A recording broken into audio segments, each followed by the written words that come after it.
FM, The Source.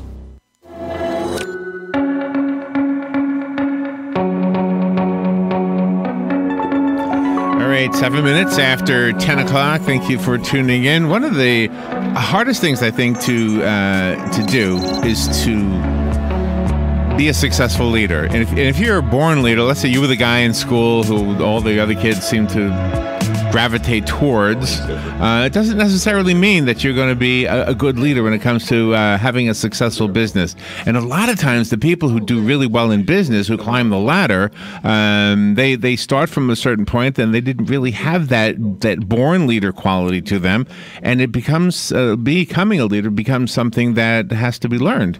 So that's why we want to talk to people who can teach us. Dr. Ann Steiner is on the phone. She's a certified group psychotherapist, a licensed marriage and family therapist, a clinical psychologist, a consultant, and she's written a book called Help Your Group Thrive, a workbook and planning guide. And I'm looking forward to hearing what's in this book, because I think a lot of this will apply to some of the things that you and I have to do on a daily basis, Robin. Dr. Ann Steiner, good morning, doctor. Thank you for being on the show with us. My pleasure. How are you today? I'm okay. Where are you calling from? San Francisco Bay Area. All right. Well, thank you for getting up early. Mm-hmm. So does the... Yeah, it's early over there. It's always early in San Francisco. So does the book... And this is maybe kind of a weird question to ask first. I probably should have saved this one for later. But does the book have information that would be different from a book that would give the same type of advice, like, let's say, 20 or 30 years ago?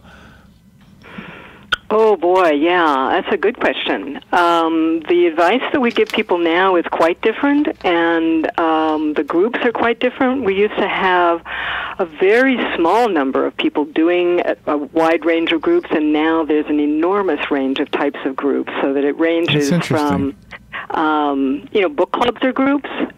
What are the other groups? I hear what you're saying. Yeah, so it's not just the workplace. Yeah, so it's workplace and all these things that we sort of assume.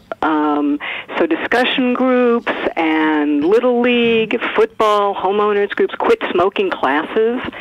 So it used to be there were just like 3 types of groups. Now there are a wide range. Friends will get together and say they want a discussion group. Okay, if you give me a second, I want to tell you why I asked that question first. Sure. It's because I'm old, first of all, so I've been around a while. And I feel like early on in my life that workplaces, we have this thing now called the culture of the workplace. So let me take that back to a time we didn't even use that expression. Mm-hmm. And the workplace was more like the Army. There's the boss, you're the worker, and you better do what he says otherwise.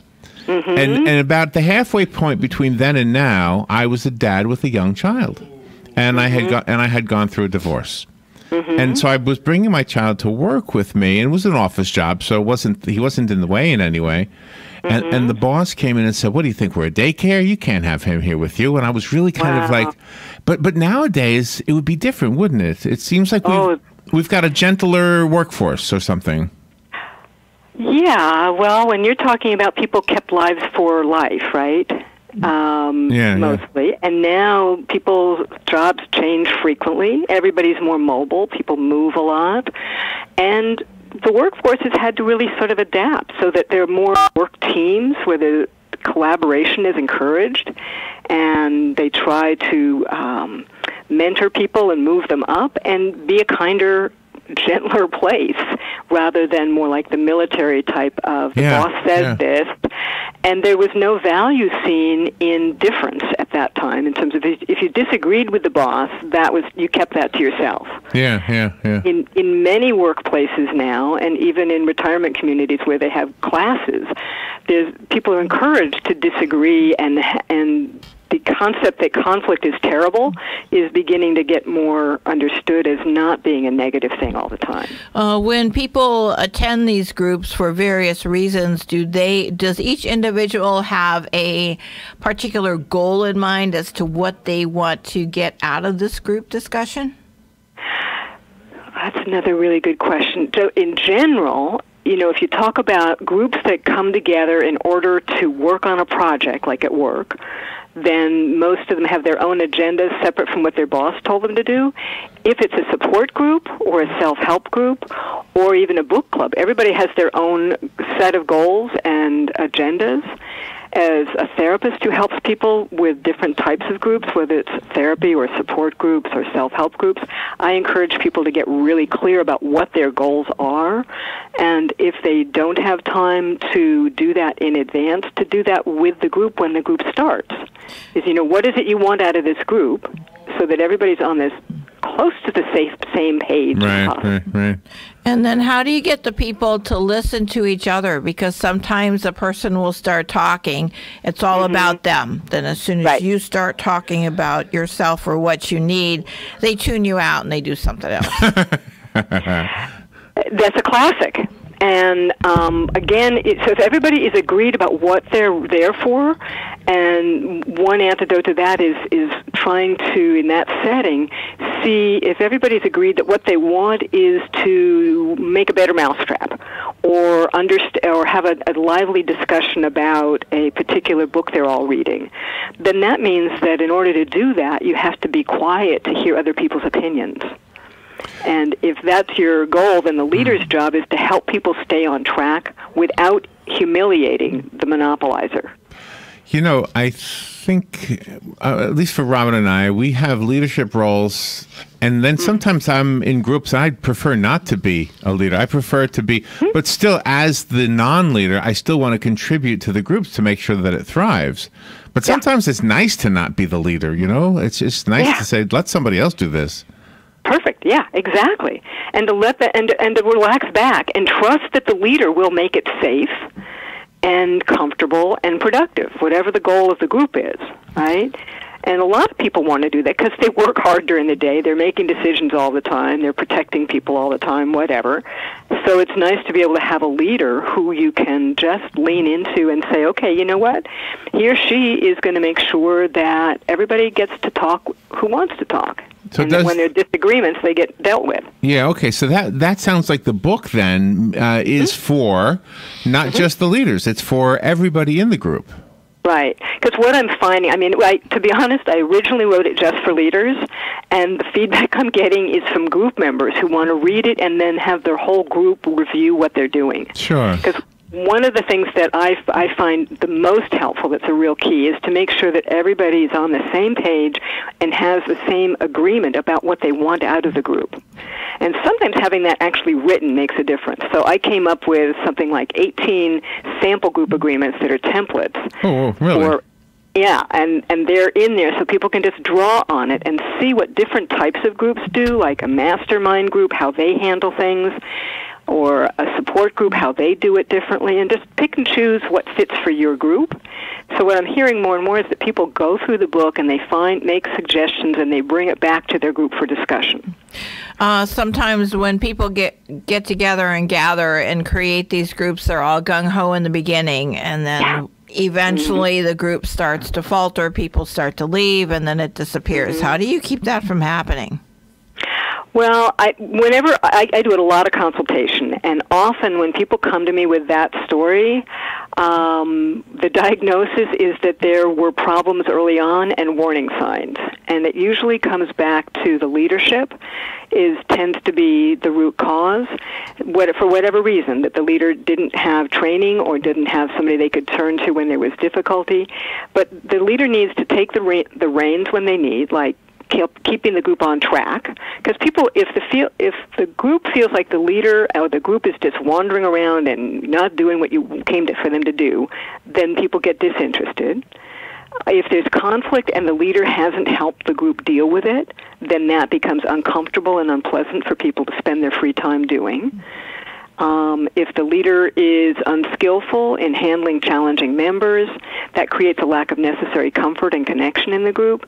But the most dramatic is a failure to keep the group emotionally and physically safe. So if you have somebody that's really emotional and explosive or dominating and the leader doesn't manage it properly, then people are like, whether they're conscious of it or not, it becomes less important and less pleasant, and they just sort of drift away. I wanted to ask you about delegating tasks, because there's a hierarchy in whatever the perception is of a certain task. Let me use something real easy like taking out the trash. That would be at the lower end. And I work with the lady who takes out the trash. Robin takes out the trash. Robin is at the top of the ladder. She's the morning host here on the radio station, right? And yet in the afternoon, she's the one picking up so she delegates that to herself. And I think everybody else sees that. I don't know how they see it as, but I often wondered about that in a normal situation. Do you shift it? Do you say this week you're taking out the trash? I mean, how do you handle that? Well, it depends on the group and the people, right? And if you're really trying to get everybody to work together, whoever's taking out the trash is seen as a valuable asset. If there's somebody that's taking over the task of maintaining the membership list, some people hate doing that, and they're terrible at it, and other people are good at it. So whatever people feel like is a contribution, and if it's appreciated by the leader and the top person, then that really makes it feel valuable. Because everybody has different strengths. Yeah, and that does sort of stem from, I guess, the old Army way of doing things where, hey, you're just as important as the general, I guess, but the general doesn't take out the trash. But if the general did take out the trash, and if the general, they call it parallel process, that the person in top leadership, if the person in top leadership is kind and thoughtful, then that and listens to people and wants to hear when there are problems and welcomes creative problem solving, then that gets fed down to the person who takes out the trash, who, when they run into somebody on the street, says, yeah, they're still friendly when they're taking out the trash, rather than feeling, all bummed out that this is a bad thing to be doing, right? A person can be a good parent, and that constitutes a good leader, but sometimes to be a leader in a group, you cannot be in the parental role. Right, and sometimes people take those roles of being a parent or a teacher, and they think that's going to transfer directly into being a good leader. And that's not necessarily so. Oh, wow. I knew a pastor at a church, and one time I was helping him out with something, and I needed to use the copy machine, and I wasn't sure how to use it. And he showed me how to use it, and he told me, he said, don't tell anybody that I know how to use it. And I said, why? He said because, and he quoted the Olivia Newton-John song where she says, have you ever let someone else be strong?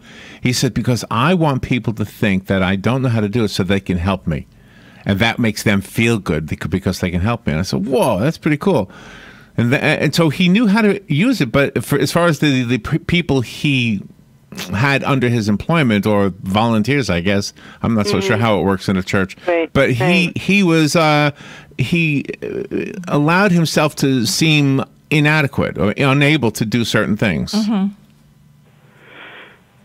So that's definitely one style, and there are lots of different ways of including giving a message of value to participation and contribution. And that was his way of doing that, right? And in the most people are familiar with the 12-step programs like Alcoholics Anonymous and Codependence Anonymous and all these programs that are so effective. They're highly structured. They have roles for people. They have somebody whose job it is to be the secretary and maintain the contact list. They have people to bring the coffee, and there's no value so much put on that other than it's all service and giving back.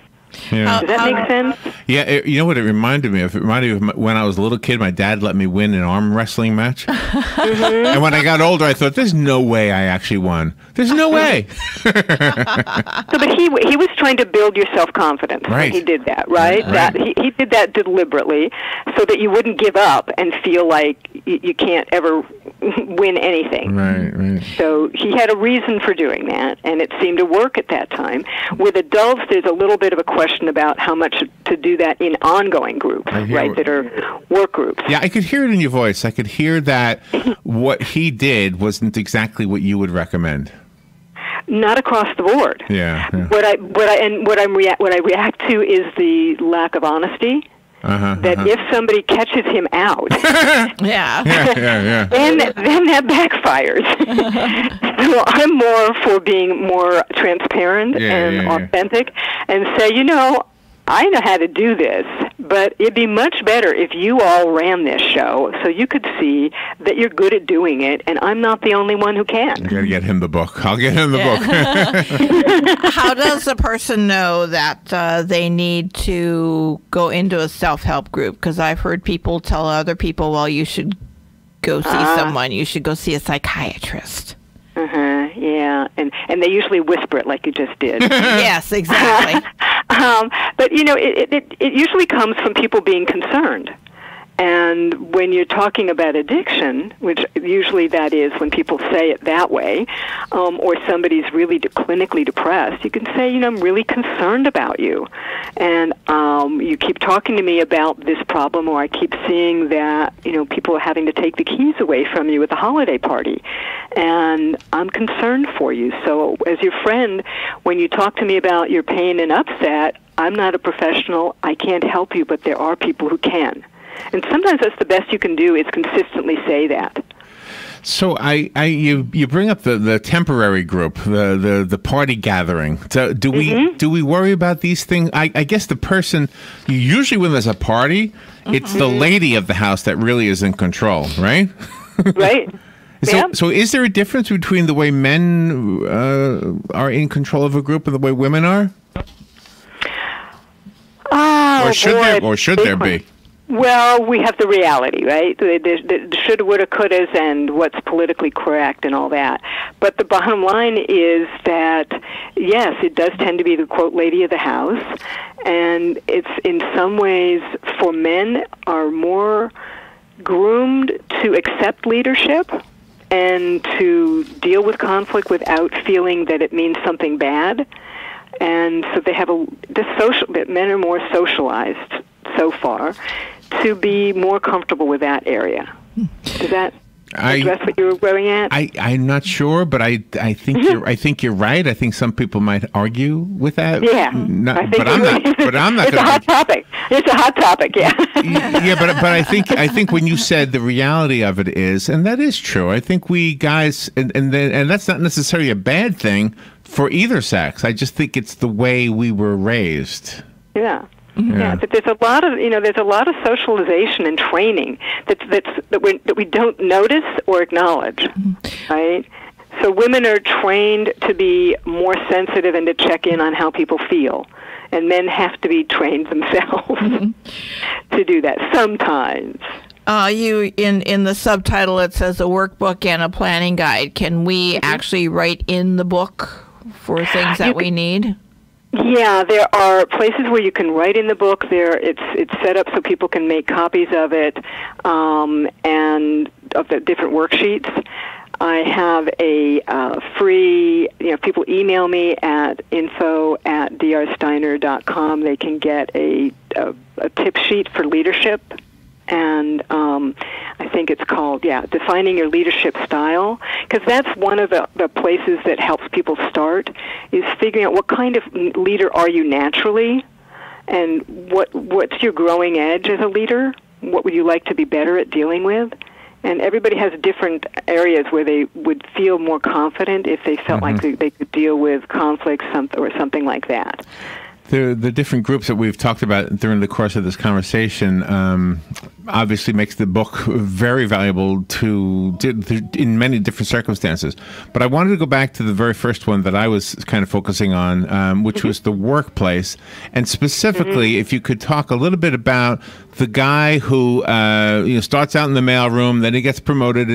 Next thing you know, he's a boss, and he's not really the boss type. Does this book give him or her the tools to because my big mistake in my life in those circumstances was I was a pushover. Larry, you wouldn't mind if I took the afternoon off, right? No, go ahead. Right? No, that's all right. I'll cover for you. Yeah, I would, and I'd be shooting myself in the foot, right? Right. Right. So yes, the book definitely addresses those sets of issues, because one thing that this is very common, people kind of get promoted into leadership without having consciously and deliberately moved towards becoming a leader. Which, if you decide I'm going to be a leader, then that's different than you get promoted into being a manager, or in the situation that you're describing. So when that happens, nobody's coaching you, nobody's training you to figure out what your values are, to question yourself, what kind of leader do you want to be? Do you want to lead by example? Do you want to be a dictator? Do you want to, which is the answer for almost everybody is no. But then the flip is, then it's really hard to maintain boundaries and to say, actually, we really need to keep with the work schedule as it is so that other people don't get overloaded. We've got to keep the balance. What else can we do here so that you can work this out? So that's you sort of take a collaborative approach. But most people had no training in how to do. But the people still have to keep their own identity and be free thinkers when they're part of a group. Because look at the political, just in the United States alone, people put Democrats and Republicans, as their party, and then all of a sudden they lose their free thinking and want to follow the crowd, and that's not a good thing. Yeah, being clear about what's important to you in all situations, whether it's part of a political party or part of your work group or your family group. Knowing, what your moral compass is one way of looking at it, right? So that groupthink doesn't take over, which is what I think you're referring to, Robin. Exactly. Go ahead. I'm sorry, Doctor. Go ahead. I'm sorry. Oh. Go ahead. Well, I just wanted to say this. We live in a place where there's a lot of horses. It's called horse country. And so I was and I'm not a horse person, but I was at a horse farm one time, and I was talking to the lady who runs it, and she points to the leader. And I said, really, horses have a leader? And yet the one horse is the one they all go to. It was a fascinating thing to think that it happens in nature. Oh, yeah. Oh, yeah. I mean, we see this. I'm not terribly up on the research, but I remember the research about monkeys and monkey families, right? And there is a leader, and they fight to retain leadership, and when they're no longer strong enough, then it rotates off. Isn't that amazing? So, yeah. There's always, and there are different types of leaders in different groups. And, sometimes a leader can have somebody, if your forte as a leader is not being the one who enforces, you can have a co-leader. Yeah. And really designate different tasks of leadership that's not your strength. Yeah. And maybe trade off if neither of you like it. Yeah, who was the vice? Mentioned before. We had a vice president's wife. Who was the vice president we had on the show, Robin? McCain. No. No, McCain, no. Oh my gosh, I can't remember. Anyway, I can't. Sorry. Who was the vice president under Bush? Who's that? Oh my gosh, I can't remember. Sorry. I can't remember now. I'm sorry. I'm trying to. Anyway, we had her. Remember, he was a gruff guy. Remember how gruff he was? And Pence? No, the other guy. Current. Wow. But the point is, we had her on, and I said, and she was so sweet, and he was really gruff, and I said to her, do the kids like coming to your house on Halloween? Because they don't want him to answer the door. Whatever his name was. Cheney, yeah, Dick Cheney. Oh. Yeah. There we go. Yeah, Dick Cheney's wife. Never mind. I thought I'd end on a funny note, and I ended up screwing it up. Oh, what did she say?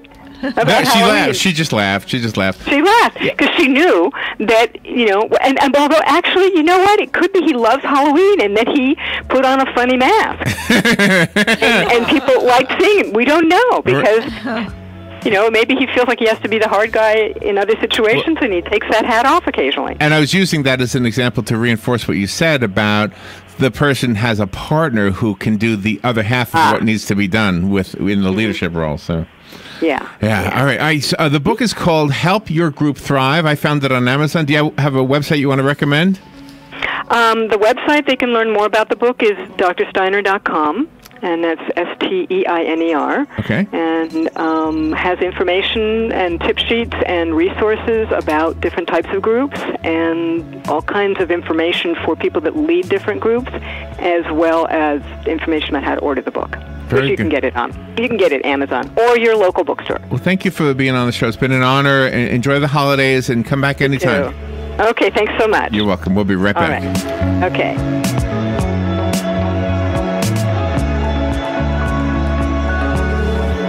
Freddy's Steak Burger, the cornerstone of the great American menu. Only the highest quality ingredients, cooked to order. Welcome to Freddy's Frozen Custard and Steak Burgers, the taste that brings you back. Say it again. Freddy's Specialty Sundaes, classic American treats, made with freshly churned, rich and creamy frozen custard. Welcome to Freddy's Frozen Custard and Steak Burgers, the taste that brings you back. If you're looking for a bit of pre-Christmas color, then look no further than the huge selection at Bob Wine's Camellia Gardens. Sure, Bob has hundreds, no thousands of poinsettias and Christmas cactus and Christmas trees. But how about something really different for a gift giver? Like a famous Bob Wine's heirloom camellia. They're all blooming or just about ready to bloom, and prices start as low as $9.99. Or how about a gift of a tree? Right now, buy a tree for a gift, get another one just like it for yourself for half price. And don't forget that super closeout on trees, with many waist-high trees selling for the unheard-of low price of just $5. Don't wait. Get on over to BobWinesCameliaGardens.net or check BobWinesCameliaGardens.net. Southeast 38th Street, Ocala, away from all the traffic, daily till 4, Saturdays till 2, in the same blooming Christmas location since 1952. Ask yourself, what do you pay for health care? Are you single? Do you pay more than $199 a month? Are you a couple?